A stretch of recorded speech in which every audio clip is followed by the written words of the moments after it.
Hello. This video I'm going to be talking about paranoid thoughts and how I am teaching myself to deal with them. I've been having a really difficult time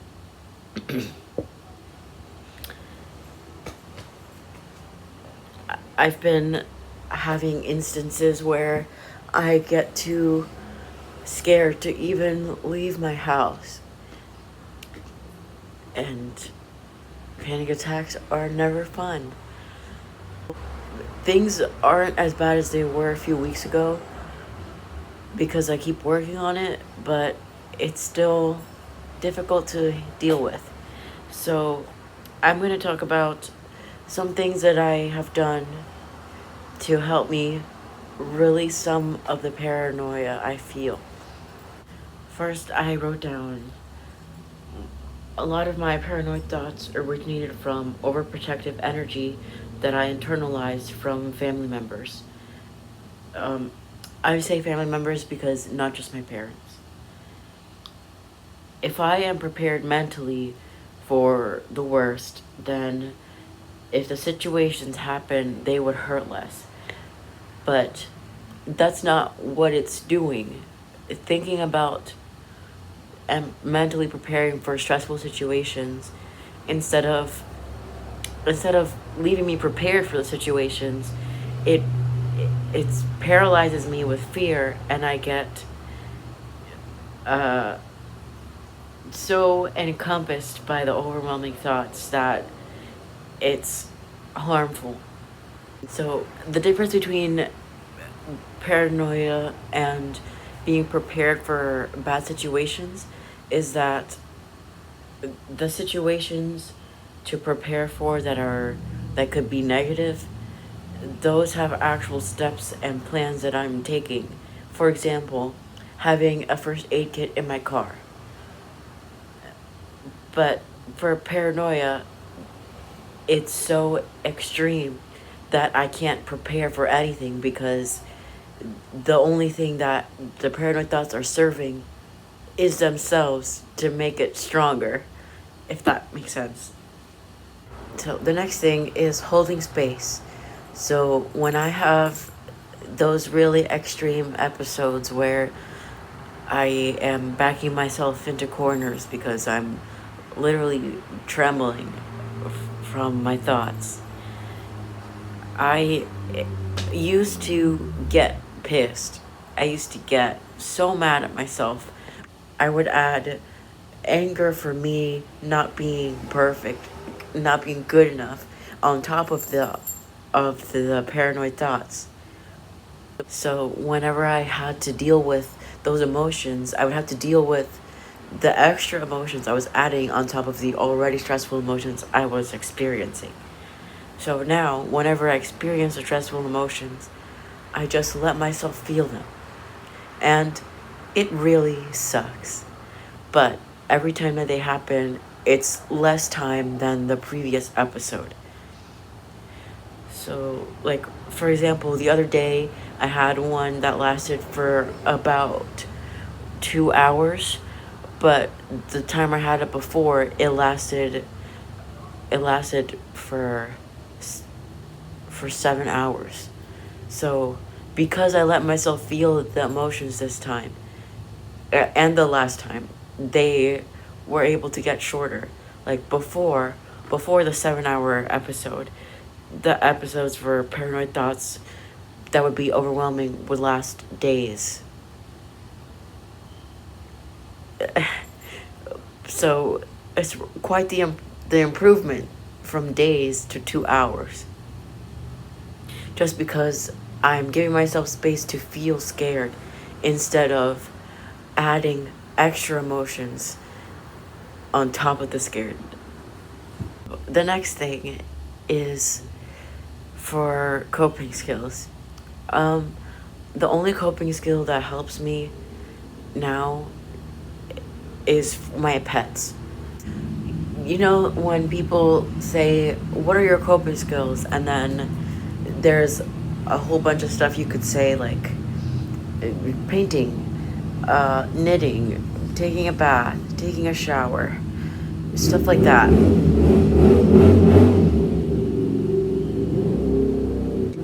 But when I'm so extreme in the terrifying thoughts, the only thing that helps me is my pets. The only thing. So instead of trying to add more coping skills to this already stressful situation of having these paranoid episodes, I am sticking to the one that I know helps me. And when I do it, I give my full energy toward it. By putting my whole heart into that coping skill, it works more intensely than doing what I'm supposed to do, which is looking at a coping skill list and picking one and doing that. That feels more robotic than, and it doesn't serve me for when I have the paranoid episodes. It puts too much pressure on me to do the coping skills. It feels like chores instead of it being helpful. The next thing I did was to write down as many paranoid thoughts as I could think of. But if there is a group of thoughts that were all relating to one topic or to one bigger paranoid thought, then I just wrote that instead of all of the smaller ones. By writing them down, I can look at it instead of thinking of it. And after I wrote them down, I took a walk and I took a few minutes to just watch videos on YouTube and watch an episode of My Hero Academia, which I will talk about in another video, what I feel about My Hero Academia. Like, giving myself that breathing room instead of trying to solve the paranoid thoughts that I just written down immediately. I didn't overwhelm myself when I was already feeling so muddled. I wouldn't have been able to analyze the thoughts clearly because I was too consumed by the thoughts still. So I needed to give myself breathing room before I was able to analyze the thoughts. And this took about 3 days of just getting these steps out. But this is the point where I'm at now. The point that I'm at now is analyzing the thoughts. I'm not going to analyze all of them because that would make me feel, that would give me more fuel for the thoughts. But I'm choosing 3. I'm choosing one random, one that I know I could do something about, and one that I know I can't do something about. And I'm going to do that right now. I'm going to analyze 3 thoughts. And I left them for now instead of doing them beforehand because I want to share how I am analyzing them in a way that's not going to provoke more paranoid thoughts. Because it is important to only give enough energy to finish the thought and not too much analyzing. One that I'm analyzing that I random is the one I wrote for number 7. My paranoid thought was, what if you are being manipulated and you won't be able to tell that it's happening until it's way too late and you get really hurt really bad? To analyze the thought of what if I'm being manipulated, I'm thinking about the times that I was manipulated, and I'm recognizing I was able to tell every time I was being manipulated. So I don't have to worry about what if I am and I won't be able to tell, because I have been able to tell every time that it's been attempted toward me. And then I put to words what is the actual worry behind the paranoid thought. Being in the position of being manipulated makes me worry about being powerless. It makes me worried about being taken advantage of. I was afraid of being powerless, but I wasn't giving myself credit for the power that I did have, which was the ability to recognize the patterns of manipulation. All of the times that I have been manipulated, I haven't been alone to process the manipulation. I have had support to help me process through all the times that I've been manipulated. So that is reassuring to me that I'm not alone. And that's something that I worry a lot about because I just feel unshakably lonely. So by reassuring myself, even you if even if people try to manipulate you in the future, all of the other times that you've been manipulated, you gotten through it. So it's okay to let go of this paranoid thought. It's okay. I didn't always used to be spiritual, but when I started working on my mental health, I also opened myself up to spirituality because I knew it was going to be really hard. The next thought that I'm going to analyze is one that I have control over. So all of the thoughts that I wrote down are in the form of questions, like what if, and then a situation. Except for one, I wrote, I'll never be good enough. So, because that is phrased as a sentence instead of a question, I know that I have the capability of working through that, of working through never feeling like I'm good enough. My therapist keeps reassuring me of that as well. Even though, honestly, I don't want to work on that. I don't. Because it's hard. And I'm already processing a whole bunch of hard stuff. So I have to process that too. For that thought, the I'll never be good enough thought, I get I get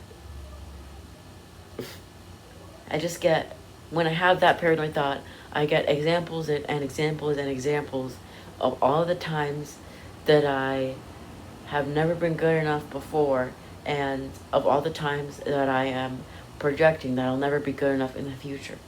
I'm using the past examples as fuel for more future paranoid thoughts. By giving this thought attention when I feel ready, I know I can remove this paranoid thought because I this is not phrased as a question. This is not a what if question. This is also dealing with the past and the future and the present. This is setting me up for working on my mental health, like my next big project for myself, I guess. And when I do that, then the the need for my brain to go to the future and project more paranoid situations will be really lessened when I have the next mental health recovery session. And then the third paranoid thought that I want to analyze is one that I can't do anything about. And it's, what if I have cancer? So, with the pain in my body,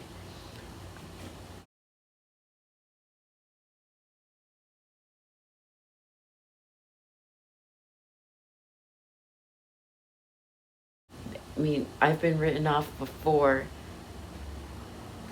for my stomach pain. Turned out that I had fucking IBS, but I was written off for it for years. So they would just tell me over and over again, you have anxiety. Even when I do get a new doctor, I just have to wait. I just have to explain to them my symptoms. I can't ask them things that I'm worried about because they will write me off because I have a history of documented mental illness. I can't do anything about the paranoid thought of what if I have cancer because it's out of my hands to find the answer of that question. The last thing I have is all of the things that all the thoughts have in common is that they make me feel powerless. They make me feel powerless because of the content of the thoughts and also because I get paralyzed by fear. So I wrote down things that I could control. Because if I can control these things, then I'm not powerless. And the things I wrote down were how many times I meditate / how long I meditate. I can control that. Being aware of my thoughts, I can control that. Being aware of my thoughts is different than controlling my thoughts. Spending time with my animals, I can control that. Going for walks, how much water I drink, taking breaks, being honest, helping others, stretching my body, unnecessary risks, and if I take them or not, grounding techniques, how I keep persevering, asking for help, my spiritual practice, my work ethic, my gratefulness practice, which routines I choose, being nice to myself, my baking, and my art. Being nice to myself is so hard. All of those things are things I can control. And by writing them down, instead of just being aware of them in my thoughts, it helped me feel better because it gave me concrete things when I was feeling powerless, of things that I have power over. I'm gonna ask the cards, is there anything else that I should say about this topic? The paranoid episodes really suck. They really suck. But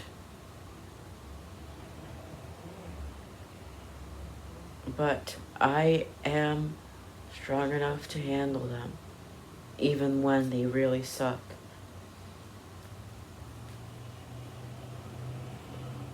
And I have to remind myself that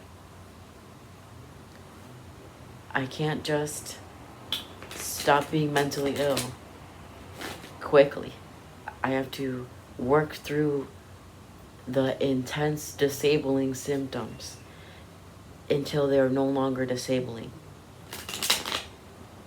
I'm not really giving myself compassion lately because I've been having a hard time. But by giving myself empathy instead of trying to think that I can just treat myself like I'm nothing, then it gets easier to deal with the symptoms of the thoughts. I'm still working on being compassionate toward myself because I'm having a hard time. But by letting myself feel empathy toward myself, which sounds kind of weird, I won't be so, I won't have to take care of myself in such a robotic way. Because it feels like I take care of myself in a very robotic way. I just do the coping mechanisms because that's what I'm supposed to do. For all my other emotions, I just, emotion, look at a list of coping mechanisms and pick one. It doesn't feel compassionate. It feels like a chore. I'm honestly so tired of working on myself. I don't want to do it anymore. But I have no choice. I have to keep fighting. I never get rest. I sleep, but it's not restful. I am so tired of working on myself. I'm so tired of feeling my emotions. I'm so tired of going through these episodes. But by working on myself continuously, by fighting for myself, even though I don't want to fight anymore. I want to rest. By fighting for myself, I'll get what I want, which is to be in control of my mental health recovery. So I have to keep doing it. And that's fine. I'm asking the cards, what should I do to deal with the exhaustion of constantly dealing with my mental health? What should I do? I've been putting off going to the beach because I was gonna go, but then my car broke down. After my car was fixed, I had to deal with my mental health first. It was really unsafe for me to go far away in my car unless I dealt with the extreme symptoms first. I would like to go to the beach so I can meditate on the beach. That's something that I can do to deal with the exhaustion of dealing with my mental health every day. I can treat myself to going to the beach to meditate. So I'm gonna do that. Once I move back in with my parents, I'm going on vacation for a week. I just gotta. Jesus Christ. I just gotta. So that's something else to look forward to that's a little bit further away. Just going on vacation for a week. Away from the city. So, yeah, that's all I got. When I finished shuffling the decks right before I'm putting them away, I got the Six of Swords on the bottom of both decks.